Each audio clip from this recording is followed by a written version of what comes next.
Anna, and welcome to FM Tahiti. I hope you're well, and more importantly, I hope you're looking forward to this OCL final against Auckland City. Should be interesting. So Auckland City, obviously a New Zealand side, but we don't have New Zealand active. There's an active league in the database. They're not exactly filled with players. There isn't a New Zealand league in the game itself, so you can't activate it unless you've got a downloaded database, which you can probably find if you want to do that. I didn't have one sort of ready at the time I started this. I didn't think I'd particularly need one. I probably should have put one in to make this a little bit, make the teams a little bit stronger still. You can find one if you want one. Clarkson did lots of Oceania leagues in FM18, FM17 as well, but hasn't done it for FM19. Clarkson just did the European leagues, I think, or a few leagues. But if you want, what you can do is if you open up the FM18 editor, you can open up the Clarkson database files in the FM18 editor, turn off save compression, extract the files as an XML using the editor. It's all fairly simple, and then open that extracted file in FM19 and then save it and compile it, and it'll work. So you can do that if you want. It doesn't actually take that long. If you've found any databases from FM18 that don't work for FM19, you just have to test them. There's no guarantee they will work, but 9 times out of 10 they seem to. Or if you can't be bothered, just message me on Twitter or something like that, and I've done it for mine. I did it for a few Oceania leagues when I was testing stuff out, so I can send it to you if you want. But let's have a look at the Auckland City team. So they've got Ben Richards at right back, worth just shy of 40 grand. Looks decent. He'd probably get into our team or at least compete with McIntyre. Tony Moore is injured with a broken leg. So we were asked what impact him being out of the final would be, and I said he'd be less special, and I had no idea who he was. But he's good, and he will be less special because he's a good player. With a bit of a 40, he'd definitely get into our team. You got Kwai Jun, New Zealand player again. He looks like he could be quite good, but he's suspended for at least one match, so we won't play him in the very first leg. And if we look at Auckland City, they've not been beaten all in their run up into the O-League. They've only conceded 3 goals and they've scored 17, so they're a good side. They'll be the strongest side we've played. We just need to sort out our team. So we're playing at home first, and then they get the second leg. So we've got them, then Bora Bora, and then we go away and play them again. So we've got a few changes we need to make. So McCormack is banned, helpfully. So we'll bring on Spearling. Bring on Kerr instead. We're going to bring Pons back in for Bell. Lamb is injured and will be out for both legs, apparently. And we don't really have anyone to replace him with. Stuart Silver is also... yeah, he's class enough to risk it. Unless there's someone in the under-23s we can call up who plays on the left. Finn Lee. I don't even remember him, but time to shine. Time to shine Finley. He's not registered. Can I register him? Cannot be registered. Doesn't matter then. Fine. Bring on Morris. Morris can play. I'll just force him to play on the left if need be, or Manuel or Beauvalet can do it instead. And I'll tell you a little story about why Lamb is injured in just a second once we get going. It's a story of sadness and bitterness. It involves me not speaking to my postman for some time. Interesting. 4-3-3 kind of set up, so they've got a bit of width. They're also compact in the centre here. This will be interesting. Come on, lads. Show me what we can do. So they've got the advantage of having... I don't need to see what the latest scores are. They've got the advantage of having the second leg at home. So, why is Phil Lamb injured? Well, the simple reason he's injured is he's got injured in training. But actually, this is the second time I've tried to play this match. So the first time I was playing it, I was recording. Better check that I am recording now. Yep, looks like I'm recording.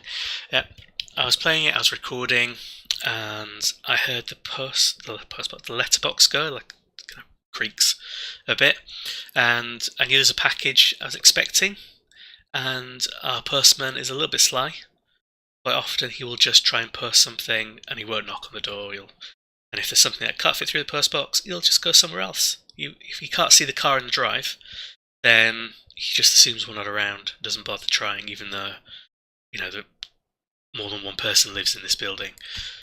Bugger. I mean, that's a good goal. This is really irritating. If we tried to go long, it's not irritating because, it is irritating because they scored, but I'll explain a little bit why. Spearling's tackle's a bit wild. Keeper should have done better, but it's only one goal. It's an away goal, it's quite important. So yeah, the letterbox goes. I pause the recording and I pause the match, or so I think. Run downstairs, find that he's not posted a letter, he's posted one of the slips saying you were not in, was in, bloody well was in. We've left it next door, and I'm feeling really bad for my next door neighbours because the past 3 or 4 weeks we've never been around to pick up a parcel according to the postman, even though most of the times someone's been around for the parcel, he's just not knocked. Lovely guy otherwise, just seems incapable of knocking on a door. So I wanted to try and catch him, failed, came back up thinking I'll just carry on with the recording, I'll just edit the break out, but the match had just carried on. And we were winning like 3-0, but everything had carried on. I thought, I can't just cut back into this. That wouldn't work, that wouldn't be right, considering it's the final. If we're winning 3-0, we've got a good chance of winning 3-0 again. I'll just start from scratch. I don't mind, I didn't feel bad because I wasn't losing, so it wasn't an issue. So Andre's injured.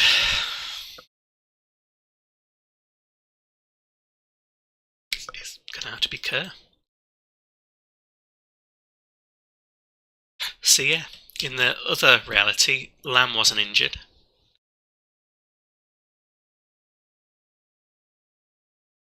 And we were 3-0 up at this point. Ooh, interesting from Kerr. Trying to be Andre. 1-0 we can get back from. Sova wasn't injured either. Kerr's really going for it. He knows what Andre does, he's trying to do it.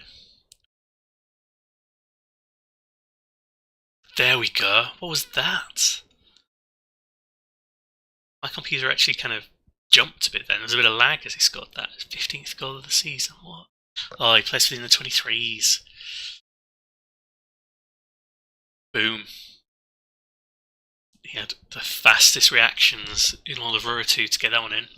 So 1-1, we can live with that so far. They've got an away goal, but we've got a full 90 minutes of theirs to get plenty of away goals too. Right. Work hard. Attack. You've got what it takes. Keep them motivated. So yeah, Kerr must have got those goals for the under-23s, who incidentally just before this match won the under-23 Youth Cup final. I think they won the under-23 Gold Development League title as well, so they've won their double. And I got asked in the news, go on Hook, go long, go long. Too long.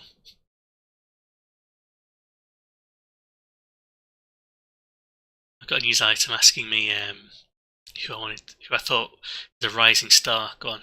Gerard smacked it right against there. We're starting to edge them now. Starting to get the upper hand. Yes, I was asked who I thought would be the rising star. So I said Manuel because he has actually won the O-League before. So he's proved that he is a kind of rising star. But actually, Kerr would have been a good pick. The basis of this performance and the fact he's got that many goals. Spearling. It's the wrong. Server scored. His leg's half falling off, but he still scored. His first ever goal. That is a good goal. Well done, Stuart. Your opening goal in the OCL final. That's like I was just about to say, Huck's not the person you want there. You don't want the centre back being kind of advanced forwardy position. McIntyre making him look like a fool.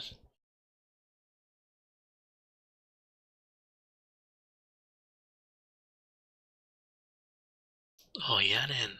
That was a deceptive shot. That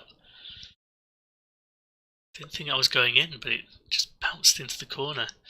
47th goal of the season.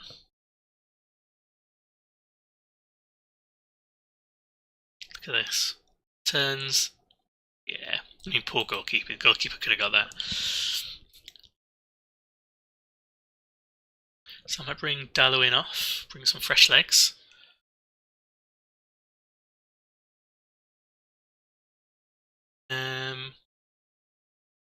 So I want to bring off. Shoot, Server's looking tired. I probably need to rest him because he's going to need to play left back again for the second leg because Lamb's out for both.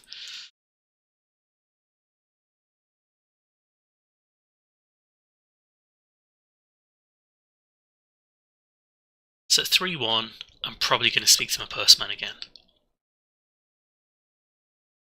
Oh, Yanin. He had no right winning that battle. No right at all. He's got a couple of games left to get his... he's got 2 games for definite left. The second leg and the match against Bora Bora. He's also got the semi-final against Oaxaca Chevres and Shield of Pride, which is their end of season regional cup winners' cup. So he's got a few games left to get 2 goals to reach 50 for the season.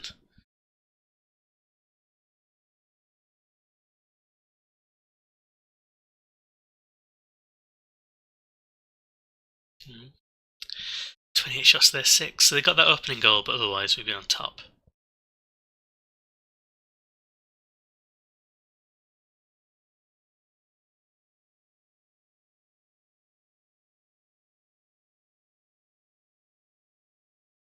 Almost. It would have been good to keep a clean sheet, but a 3-goal advantage, right? It means their away goal to matter, they need to be as 3-0 in the next leg. Which they could do. I think maybe this year we've actually got the edge over them. Maybe this is our year. We've got a player called Chisholm, not our Chisholm, who used to play for us. Over there. Good tackle. Interesting ball. Go long. It's runners. That was a bad ball, Kerr.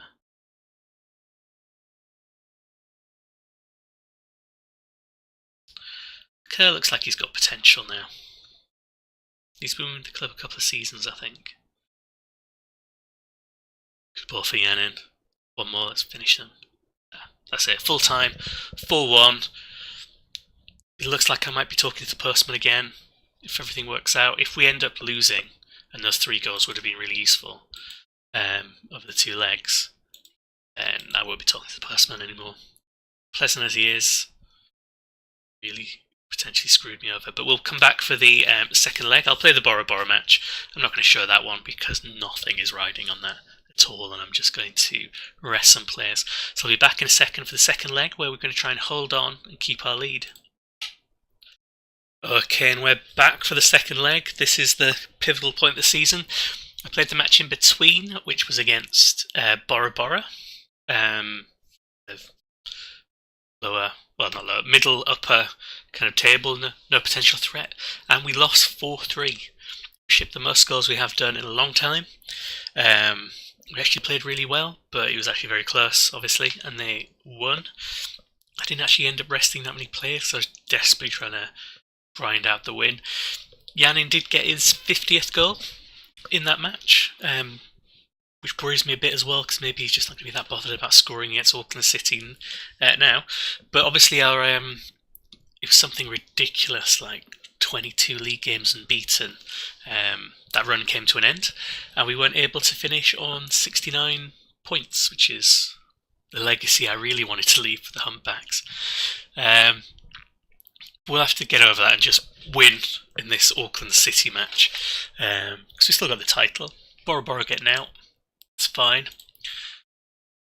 Right, so let's see what's going on. So McIntyre was suspended for last match. He's going to have to come in. Doesn't have to come in, but I want him to come in. Pons was also suspended for last match, so he can come back in. Andre got injured, obviously, in that first match, and he's going to be out for 2 weeks, probably. Which is no good to us, really. McCormack's going to come in for Stroud. Stroud's going to be replaced by Wilkinson. And that's about it. Smith is injured. It's only 2 days away. So I'm going to go for it. And there we go. Everything else is pretty much the same. It's not a 2-week team. It's just not an ideal team. So they've gone for a more compact formation. 2 banks of 3, really. So they're lacking a bit of width, maybe. Look at this. Look at all these high rises. Very different kind of background to it. So I was ragging on the stadiums a few episodes ago. Actually, this one looks a little bit more characterful. Oh, Perry keeps getting linked with other jobs. My assistant manager, and he has been for about a season and a half, and he's still not gone anywhere. Because why would you? He knows we've got a pact, like a Tony Blair, Gordon Brown pact. When I leave, he gets to take over and run Row 2 into the ground. I'll go commit war crimes elsewhere. So we've got that 3-goal cushion. I'm reasonably confident that we can stick it out.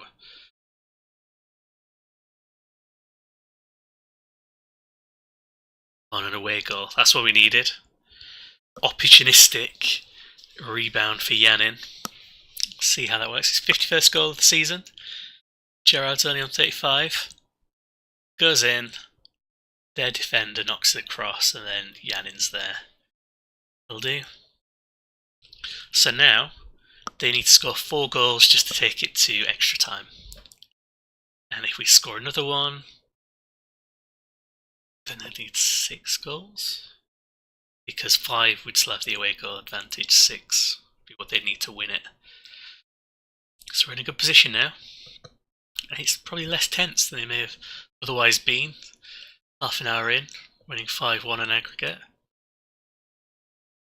But I think this is the kind of the culmination of a really good season. We made the tactical change early on, so we didn't lose too much momentum. Yanin. Oh, so easy. It's an assassin.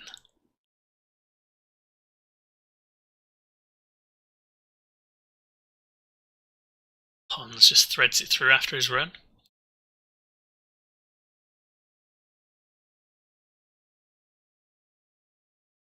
Yeah, I think we've won it.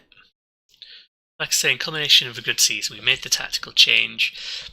A lot of the players we had that were good in previous seasons have become great this season. They've developed. I think that's partly because a lot of these players, because the way the database is, it's quite a young database. There's no real players in there, so there's no kind of normal spread of age. Go on, McCormack. So there's no kind of normal spread of ages, in the sense that you get lots of youth. Oh, good save. You get lots of youth products coming in, which means the average age of the league's lower, which also means the players are less developed. They've not reached their potential yet. It'll take them a while. So the fact that some of these players are now hit their kind of 20s or early 20s means they're starting to kick on with their development. And they're settled at the club, they like the club, they've got good relationships. You can see in the tactical views, you've got all these kind of good links, both in terms of the positions they're playing, but the people they're playing with. So there's lots of, it's a good settled team. It's got leaders, it's got a good hierarchy, it's got good social groups in there now, generally speaking. So it's that kind of culmination, I think. It's not purely a kind of tactical personnel thing, it's a combination. And having the experience of winning the title last season, and having, like, for example, there's only one truly new player in the starting 11 here, and that's Huck. So he was new at the start of this season. He was, an international, he was a good player. On the bench, you've got Zoran, Roach, and Beauvalet, and Barr, who are all new, but they've all just played kind of bit part. Simon McGarry almost got there. Let's see who we can bring on. Right, Tamangara's coming on for Gerard. Manuel is coming on for Dalwyn, so he can win his second O-League. And I'm going to save it and see if I can bring O'Keefe on. If Yanin can get his hat-trick. If not, I'll just bring him on for the last 5 minutes.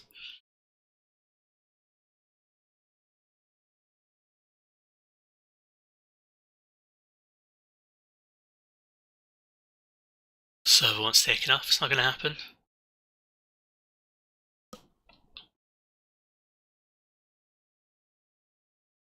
Pull through. There we go. So no clean sheet for us.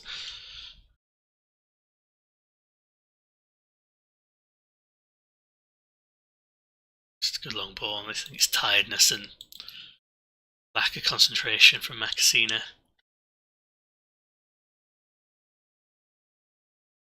It's been a long season for the team as well, so it's one game away from being the absolute longest it could have been for this season.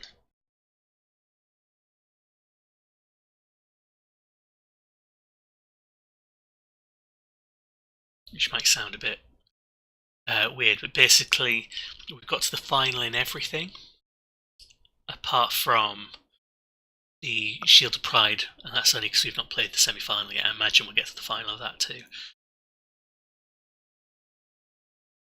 Is the time? Can I bring on Keith? It's all over, he didn't get to come on. Never mind. There we go, we've won the O-League. It's taken... in season 6 now? End of season 6. It's taken us a little while. It's been an interesting journey. Very pleased with everyone. I can't be anything but pleased with everyone for creating history. Apparently we've done the double. I say we've done the double. We've got achievement unlocked to do the double. But famous quadruple. Apparently, I don't think that's actually the correct count. We'll have a look in a second. Get £61,000 for winning that. So actually, money-wise, we got 50,000 for finishing first in the league. We've got 61 for winning this. Gets about 110, 111. We won about 8 grand from our under 23s for winning the Gold League and the Youth Cup as well. So we've made a little pot of money there, a chunk, but if you look at finances, we're still... That was about $250,000, obviously, before this match, but yeah. Hall of Fame, let's see how we're doing. We are top in a Hall of Fame now. So we've got 2 domestic titles, so we've won the Super Cup, the O-League, the Shield of Pride, 3 Mutiny Trophies, 2 Inter-Island Cups, 2 Premiership wins, so we could add another Shield of Pride to this. So by far best. So there, according to that. Worship. Delighted. Shines. Bloody blahs. Let's look at the club. Am I... There we go, I'm a legend now. Finally made it to legend status with Gerard. I imagine Yanin might bump up to legend soon. So if we look at our... filter this out, let's look at our O-League journey. What's wrong with my mouse? O-League, there we go. We only ever conceded 4 goals across everything. 2 of those coming from Auckland, 1 coming from Tetaroa and the other from Bar. I'm not going to count up how many goals we scored, because I'm very bad at maths, but it was enough. It was definitely enough. So we've done it. We've won the O-League, and if you look at the competitions here, we're 1 competition away from a clean sweep for this. So we've won the title, we've won the O-League, we've won the Inter-Island Cup, won the Super Cup, won the Mutiny Pride Trophy, which qualified us for the Shield of Pride. And in the Shield of Pride, which will be the next episode, we've got Uahuka Chevres, and if we beat them, then we've got Taha final. So there's 1 last bit of silverware. Man City kind of eat your hearts out. Going for everything. Obviously the board don't care about at least 3 of these. But yeah, a good end to a good E-League run, our first E-League win. This obviously raises questions for what we do next, because by winning the E-League, we've now qualified for that sweet Club World Championship money. But I feel like my time at the club has come to an end. So I'm going to have a think about what I want to do, because I do want to see how well we can do in the Club World Championship. I imagine we'll get absolutely destroyed. And if we look at the Club World Championship when the fixtures are played, holders, Real Madrid. So this playoff, so this is where Taha entered. What's this? Where's the date? 6th of the 12th. So early December. So we'd have to play close to, we'll get on for like a third to half of the season. We'd have to play if we wanted to get into this stage. And the playoff is the furthest any team from Tahiti has got to. No one has got past this stage. So I kind of want to play this match, but that would be the end. It'd be this week and we wouldn't end at the end of the season. So what I'm tempted to do, leave a comment if you'd like to see something else, but what I'm tempted to do is play up until the playoff, have a go at it, see how we do, play the Club World Championship for as long as we're in the Club World Championship, and then the moment we're knocked out, or the moment we win it, but probably the moment we're knocked out, then I'll resign from the Humpbacks job. Because although we can try and build a kind of dynasty here, we've made the team strong enough. Now I want to go somewhere else and try that, and just generally try and build up the quality of the league. If I stay as the Humpbacks, we're just going to destroy everyone. Because like if you look at the league here, got a 2-point gap, but it was comfortable. At the end, we had a good run. If we played the way we were playing at the end of the season, all the way through the season, we probably would have ended up unbeaten, or one away from being unbeaten or something like that. We've scored a lot of goals, some good players. We're just going to start dominating. Twice in a row demonstrates it wasn't a fluke, so that's good enough for me. And it'll be time for us to go somewhere else and see what other teams we might be interested in, like Takaro Terrors, or the Corallers, or the Feral Cats, Typhoons, Hiva Oa, Jupiters. There's lots of potential teams out there that we could go to and try and rebuild again to make it more competitive. Because if you look in the Premiership, Taha, Huin, Bora Bora and Moria have all won the title before, so they're all relatively well established clubs with some potential. Taha are a good cup team. They've also won the E-League. And did they win the E-League? Yes, they did win the E-League, and so have Huahin. So we're not the first team to win the E-League. There's actually 3 E-League winners in here now. And 3 teams by the time we get into the Club World Championship that will have benefited from that sweet Club World Championship prize money. So the league strengthening, you can see it in the value of the players as well, and things like that. Well, not his value. Let's click on Yanin, didn't I? So the fact that we're getting these high valued players in now, money starting to filter in, we're getting those offers in, means it's time, I think, to move on and let someone else have a go. Maybe spread some of these players out rather than us just hoarding them. So thanks very much for watching. Thanks for experiencing the E-League win with us. As always, I really appreciate you watching these videos. If you like them, then please subscribe to the channel, or comment on them, or put a like on them, or follow me on Twitter and have a chat with me on Twitter as well if you want. But once again, thanks very much, and I'll see you in the next episode.